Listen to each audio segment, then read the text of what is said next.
तर नमस्कार मित्रांनो, आज आपण 3 वर्षाचा प्लॉट आणि 1 वर्षाचा प्लॉट याच्यामधील डिफरन्स बघणार आहोत. तर हा जो आपला प्लॉट आहे हा खालचा, तर हा 3 वर्षाचा प्लॉट आहे.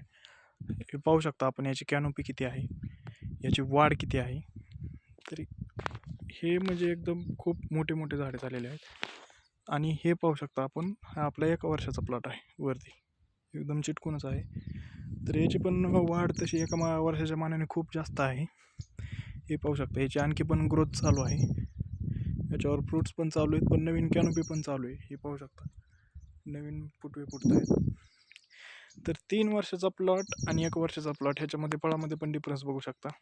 याच्यावरती आता आपण एकाच साईडची फळे बघू.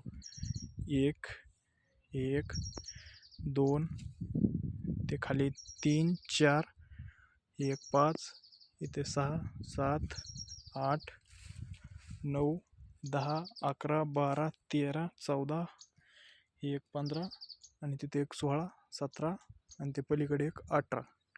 तर एकाच साईडला 18 फळं आहेत आणि या झाडावरती पूर्ण मिळून 18 असतील. 1 2 3 4 1 5 6 7 8 9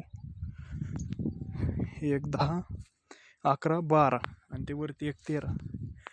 तर याच्यावरती पूर्ण मिळून 13 फळे आहेत आणि त्याच्यावरती फक्त एकाच साईडला 18, म्हणजे दुसऱ्या साईडला आणखी एक 18 धरा, म्हणजे एक 30 फळे तर आहेत. आणि याच्यावरती मॅक्स टू मॅक्स इकडे 13 असले तरी इकडे 15 16, मग जास्तीत जास्त 15 आणि त्याच्यावरती 30 फळं.